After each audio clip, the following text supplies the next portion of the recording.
The Canterville Ghost. Written by Oscar Wilde. Chapter number 4.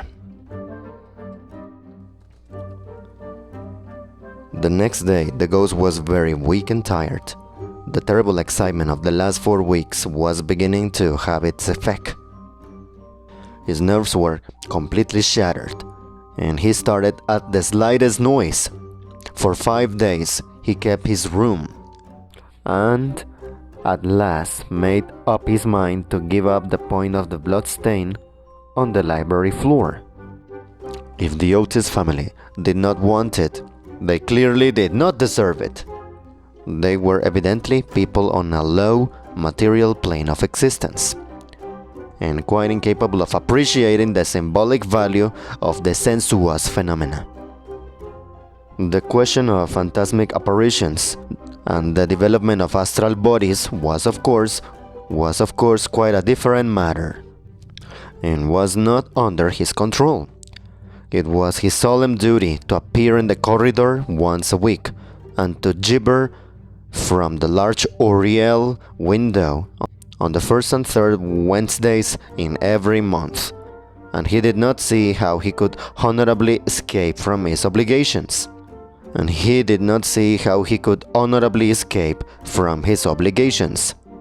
It is quite true that his life had been very evil.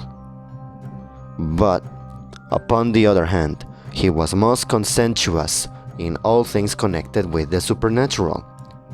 For the next 3 Saturdays, accordingly, he traversed the corridor as usual between midnight and 3 o'clock. Taking every possible precaution against being either heard or seen. He removed his boots, trod as lightly as possible on the old worm-eaten boards, wore a large black velvet cloak, and was careful to use the rising sun lubricator for oiling his chains. I am bound to acknowledge that it was with a good deal of difficulty that he brought himself to adopt this last mode of protection. However, one night, while the family were at dinner, he slipped into Mr. Otis' bedroom and carried off the bottle. He felt a little humiliated at first, but afterwards was sensible enough to see that there was a great deal to be said for the invention, and to a certain degree it served his purpose. Still, in spite of everything, he was not left unmolested. Strings were continually being stretched across the corridor, over which he tripped in the dark, and on one occasion, while dressed for the part of Black Isaac or the huntsman of Ugly Woods, he met with a severe fall through treading on a butter slide which the twins had constructed from the entrance of the tapestry chamber to the top of the oak staircase. This last insult so enraged him that he resolved to make one final effort to assert his dignity and social position, and determined to visit the insolent young Etonians the next night in his celebrated character of Reckless Rupert, or the Headless Earl. He had not appeared in this disguise for more than 70 years.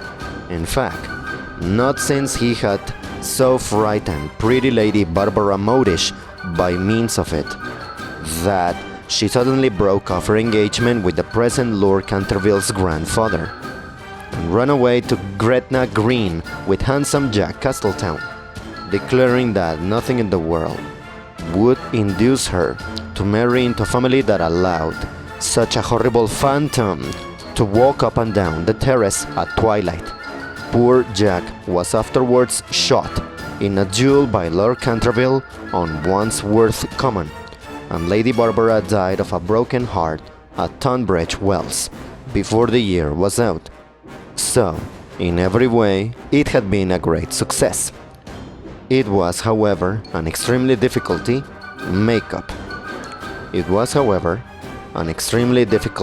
make-up, if I may use such a theatrical expression in connection with one of the greatest mysteries of the supernatural, or, to employ a more scientific term, the higher natural world. and it took him fully 3 hours to make his preparations. At last, everything was ready, and he was very pleased with his appearance.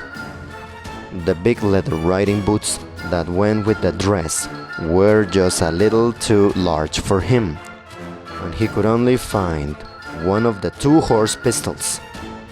But, on the whole, he was quite satisfied, and at 1:15, he glided out of the wainscoting and crept down the corridor.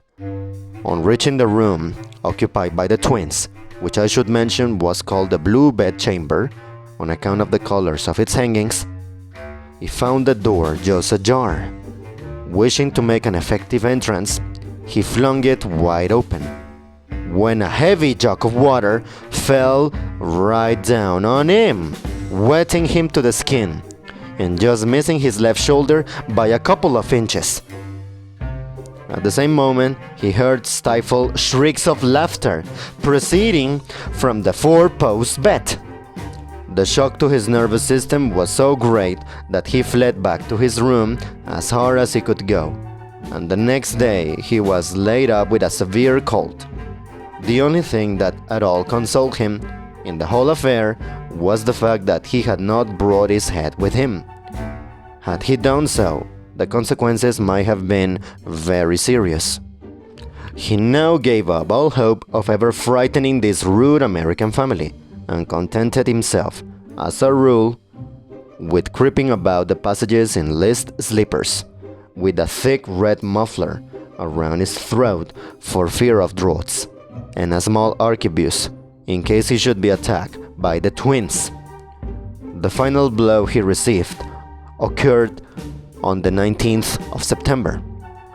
He had gone downstairs to the great entrance hall, feeling sure that there, at any rate, he would be quite unmolested, and was amusing himself by making satirical remarks on the large Saroni photographs of the United States minister and his wife, which had now taken the place of the Canterville family pictures.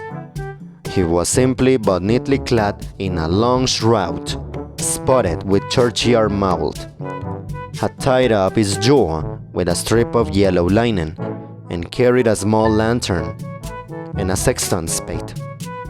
In fact, he was dressed for the character of Jonas the Graveless, or the corpse snatcher of Chertsey Barn, one of his most remarkable impersonations, and one which the Cantervilles had every reason to remember, as it was the real origin of their quarrel with their neighbor, Lord Rufford.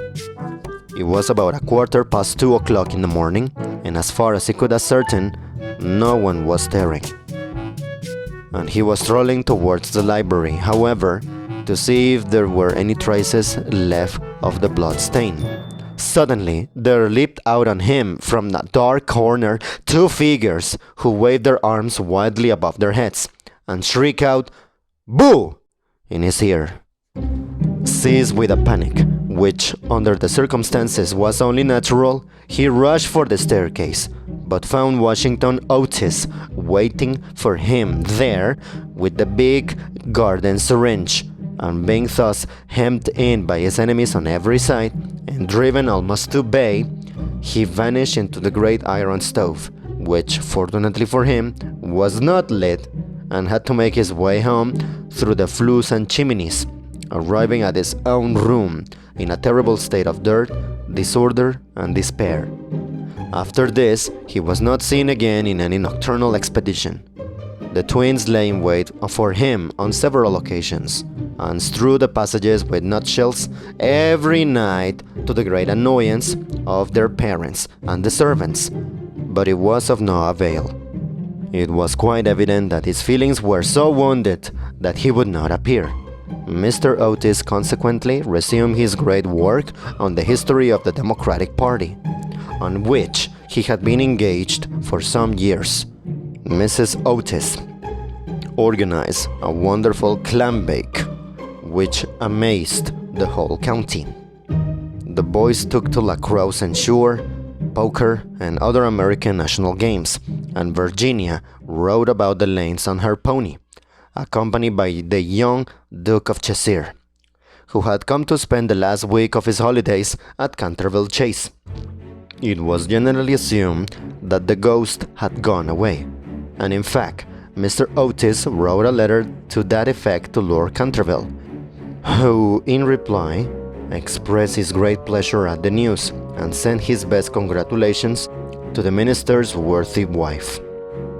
The Otises, however, were deceived, for the ghost was still in the house, and though now almost an invalid, was by no means ready to let matters rest, particularly as he heard that among the guests was the young Duke of Cheshire, whose grand-uncle, Lord Francis Tilton, had once bet 100 guineas with Colonel Cadbury that he would play dice with the Canterville ghost, and was found the next morning lying on the floor of the card room in such a helpless paralytic state that, though he lived on to a great age, he was never able to say anything again but double success. The story was well known at the time, though, of course, out of respect to the feelings of the two noble families, every attempt was made to hush it up, and a full account of all the circumstances connected with it will be found on the third volume of Lord Tattle's Recollections of the Prince Regent and his friends. The ghost then was naturally very anxious to show that he had not lost his influence over the Stiltons, with whom, indeed, he was distantly connected, his own first cousin having been married on second nuptials to the Sieur de Buccleuch, from whom, as everyone knows, the Dukes of Cheshire are lineally descended.